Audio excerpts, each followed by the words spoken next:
Builders जी मशहूर तंज़ीम आबाद जे वफ़द चीफ सेक्रेटरी सिंध सां मुलाक़ात करे मसइलनि खां आगाह करे छॾियो।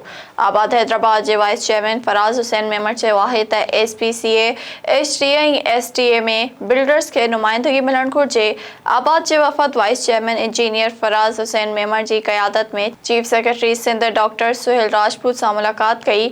मुलाक़ात कंदड़ आबाद जी वफ़द में एजाज़ अहमद काज़ी, उबैद राजपूत, सईद अहमद चौहान ऐं आलमगीर शामिल हुआ। आबाद हैदराबाद जे vice chairman Faraz Hussain Memon chief सेक्रेटरीअ खे SPCA, HTA, STA ऐं रेवेन्यू बाबति मसइलनि खां आगाह कंदे चयो त SPCA में रीजनल डायरेक्टर ऐं एडिशनल डायरेक्टर हैदराबाद में ईमानदार ऑफिसर मुक़रर कया वञनि, जीअं हैदराबाद में गैर कानूनी अॾावतुनि खे रोके सघिजे।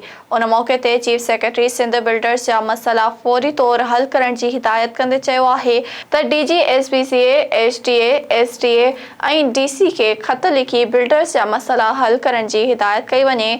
मुलाक़ात दौरान चीफ सेक्रेटरी सुहेल राजपूत खे आबाद जो सवेनियर शेल्टर पेश कयो वियो, जंहिं ते चीफ सेक्रेटरी संदनि थोरो मञियो।